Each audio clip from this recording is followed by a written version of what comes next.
Shalom saudaraku yang Tuhan kasihi, pada malam ini saya rindu untuk kita mendengarkan firman Tuhan bersama-sama. Namun sebelum kita mendengarkan firman Tuhan, mari kita terlebih dahulu bersatu di dalam doa. Bapa yang baik, Bapa pengasih di dalam kerajaan sorga.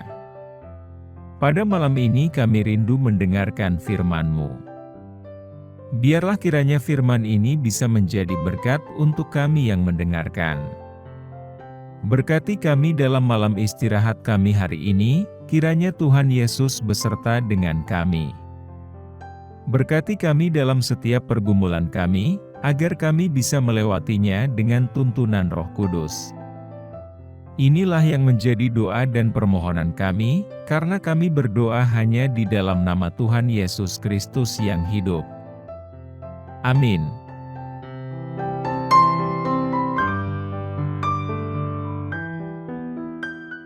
Saudaraku, ayat renungan kita pada malam ini, tertulis dalam Yakobus 1 ayat 5-8. Demikian firman Tuhan. Tetapi apabila di antara kamu ada yang kekurangan hikmat, hendaklah ia memintakannya kepada Allah, yang memberikan kepada semua orang dengan murah hati, dan dengan tidak membangkit-bangkit, maka hal itu akan diberikan kepadanya. Hendaklah ia memintanya dalam iman, dan sama sekali jangan bimbang, sebab orang yang bimbang sama dengan gelombang laut, yang diombang-ambingkan kian kemari oleh angin. Orang yang demikian janganlah mengira, bahwa ia akan menerima sesuatu dari Tuhan. Sebab orang yang mendua hati tidak akan tenang dalam hidupnya. Saudaraku, keraguan iman adalah sebuah tantangan yang seringkali dihadapi oleh setiap orang percaya. Meskipun kita berharap iman kita akan selalu teguh dan kuat, namun kenyataannya, ada saat-saat ketika kita meragukan segala sesuatu yang telah kita yakini tentang Tuhan. Keraguan ini bisa muncul akibat berbagai pengalaman hidup, pertanyaan-pertanyaan yang sulit, atau peristiwa yang mengguncangkan keyakinan kita. Lalu, bagaimana kita seharusnya merespons keraguan iman ini? Yang pertama, akui keraguan itu ada. Kita perlu jujur dengan diri sendiri, dan dengan Tuhan bahwa keraguan itu hadir dalam hati kita. Jangan berusaha menyembunyikan atau menyangkalnya. Bahkan tokoh-tokoh besar dalam Alkitab seperti Yohanes Pembaptis dan Thomas pun mengalami keraguan. Jadi, tidak ada yang salah dengan merasakannya. Kita manusia, dan itu adalah bagian dari perjalanan iman kita. Yang kedua, minta hikmat dari Tuhan. Dalam Yakobus 1 ayat 5 mengatakan, "Jika pada salah seorang di antara kamu kekurangan hikmat, hendaklah ia memintanya kepada Allah yang memberi kepada semua orang dengan murah hati, dan dengan tidak memperhitungkan orang lain, niscaya ia akan diberi." Ketika kita ragu, kita harus datang kepada Tuhan dalam doa, memohon hikmat dan pemahaman yang lebih dalam tentangnya. Tuhan adalah sumber segala hikmat, dan Dia dengan sukacita akan memberikan kepada kita. Yang ketiga, perkuat iman melalui firman Tuhan. Jangan biarkan keraguan menguasai pikiran kita sepenuhnya. Sebaliknya, gali lebih dalam firman Tuhan. Renungkan janji-janjinya, kisah-kisah perbuatannya yang ajaib, dan karakternya yang tak berubah. Firman Tuhan adalah pegangan yang kokoh di tengah-tengah kebingungan dan keraguan. Yang keempat, berbicara dengan saudara seiman. Janganlah menghadapi keraguan sendirian. Cari saudara seiman yang bisa Anda percayai, dan ajukan pertanyaan-pertanyaan Anda. Dalam persekutuan dengan sesama percaya, kita bisa saling menguatkan, dan membangun satu sama lain. Yang kelima, berpegang teguh pada iman yang ada.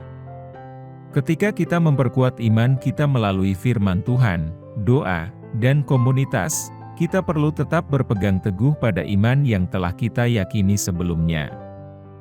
Jangan biarkan keraguan membuat kita menjauh dari Allah. Sebaliknya, hadapilah keraguan itu dengan iman yang kokoh.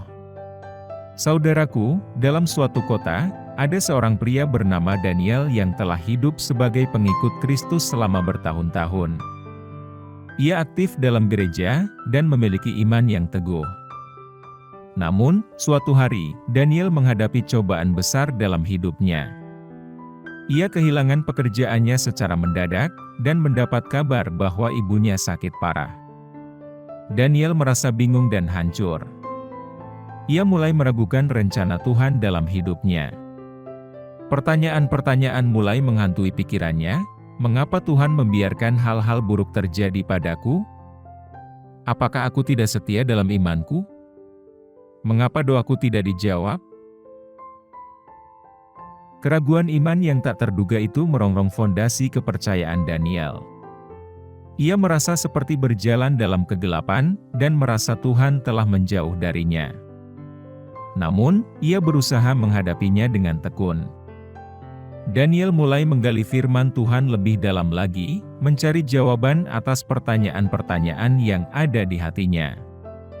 Suatu hari, ketika ia berada di gereja, seorang saudara seiman yang lebih tua, bernama Markus, melihat kegelisahan Daniel.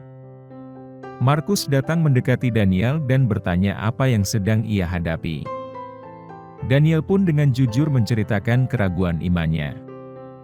Markus mendengarkan dengan penuh perhatian, dan kemudian berkata, "Saudaraku, ketika kita menghadapi cobaan dan kesulitan, seringkali kita tidak dapat melihat rencana Tuhan secara keseluruhan.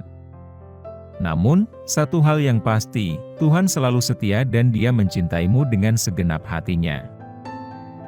Ingatlah firman Tuhan dalam Yeremia 29 ayat 11, yang berkata, "Sebab aku mengetahui rancangan-rancangan apa yang ada padaku mengenai kamu, demikianlah firman Tuhan, yaitu rancangan damai sejahtera, dan bukan rancangan kecelakaan, untuk memberikan kepadamu hari depan yang penuh harapan." Kata-kata Markus menguatkan hati Daniel. Ia menyadari bahwa keraguan iman bukanlah sesuatu yang harus dia takuti. Seiring waktu, ketika ibunya sembuh dari penyakitnya, Daniel mengalami pemulihan dalam imannya. Ia belajar untuk lebih bergantung pada Tuhan, dan memahami bahwa hidup sebagai seorang percaya tidak selalu mudah, tetapi Tuhan selalu hadir dalam setiap situasi. Dari pengalaman Daniel dan Markus, kita belajar bahwa keraguan iman bisa menjadi batu loncatan menuju pertumbuhan rohani. Ketika kita menghadapinya dengan doa, pencarian firman Tuhan, dan dalam persekutuan dengan sesama percaya, kita akan menemukan bahwa Tuhan memberikan hikmat dan kekuatan untuk mengatasi keraguan, dan tetap berjalan dalam iman yang kokoh. Saudaraku, ketika menghadapi keraguan iman, ingatlah bahwa iman adalah perjalanan yang dinamis. Seiring kita tumbuh dan mengenal Tuhan lebih dalam, kita mungkin mengalami keraguan, tetapi jangan biarkan keraguan itu meruntuhkan iman kita. Sebaliknya, hadapilah keraguan dengan tekun, berdoa, mencari hikmat dalam firman Tuhan, dan bersama-sama dengan saudara seiman. Dalam perjalanan ini, ingat bahwa keraguan bukanlah kelemahan, melainkan kesempatan untuk lebih mengandalkan Tuhan. Jadilah tulus dalam pencarian kebenaran, dan teruslah berpegang pada iman yang telah kita yakini. Percayalah bahwa Tuhan tidak pernah meninggalkan kita, dan Ia selalu setia memeluk kita dalam kasih-Nya. Akhirnya, mari kita hargai keberagaman dalam perjalanan iman ini. Setiap orang mungkin mengalami keraguan dengan cara yang berbeda, tetapi kita dapat saling mendukung, dan memperkuat satu sama lain. Kita semua berjalan bersama dalam iman, berbagi cerita, dan kesaksian tentang bagaimana Tuhan bekerja dalam hidup kita. Dalam menghadapi keraguan iman, marilah kita berpegang pada janji Tuhan, sebagaimana tertulis dalam Ibrani 13 ayat 5 mengatakan, "Aku tidak akan pernah meninggalkan engkau, dan tidak akan pernah meninggalkan engkau sendirian." Saudaraku, Tuhan senantiasa setia dan hadir, siap untuk memperkuat dan membimbing kita dalam setiap langkah perjalanan iman kita. Amin.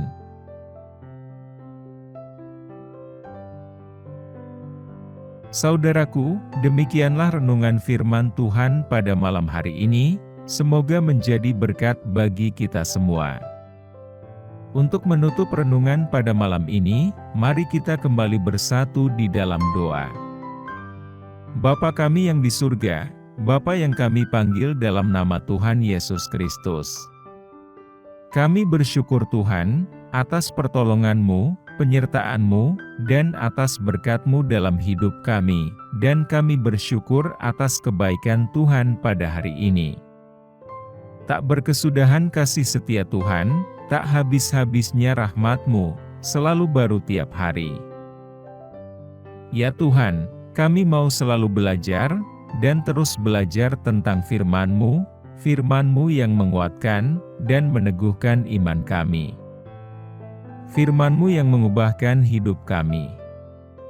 Kami mau berjalan bersama dengan Engkau di sepanjang kehidupan kami, agar kami tidak tersesat di dalam dunia ini. Kami mau melakukan firman-Mu ya Tuhan, di sepanjang hidup kami, agar kami tetap kuat berjalan bersama dengan Engkau. Terima kasih ya Tuhan, buat kesempatan hidup yang masih Engkau berikan kepada kami. Segala pergumulan dan persoalan hidup, kami serahkan di dalam tangan-Mu, Engkau akan menyelesaikannya bagi kami. Ya Bapa, hamba berdoa buat saudara-saudaraku, yang sudah mendengarkan renungan malam ini, yang saat ini sedang mengalami sakit penyakit, pergumulan, dan masalah kebutuhan ekonomi, kiranya Engkau jamah, sembuhkan, dan pulihkan. Berkati perekonomian mereka, serta berikan jalan keluar di setiap pergumulan, dan masalah yang mereka sedang hadapi. Ajarlah kami ya Tuhan, untuk selalu berharap, dan percaya sepenuhnya hanya padamu saja. Kiranya Engkau terus memberkati kehidupan kami, keluarga kami, sanak saudara kami, bangsa dan negara kami, dan pemerintah kami. Biarlah semuanya dalam perlindungan-Mu ya Tuhan. Bapa, inilah yang menjadi doa dan permohonan kami, ampuni kami agar kami layak di hadapan-Mu. Dalam nama Tuhan Yesus kami berdoa. Amin. Saudaraku yang terkasih, apabila saudara merasa terberkati dengan renungan pada malam ini, jangan lupa subscribe channel ini, agar saudara bisa mendapatkan notifikasi terbaru, dan renungan setiap harinya. Tuhan Yesus memberkati.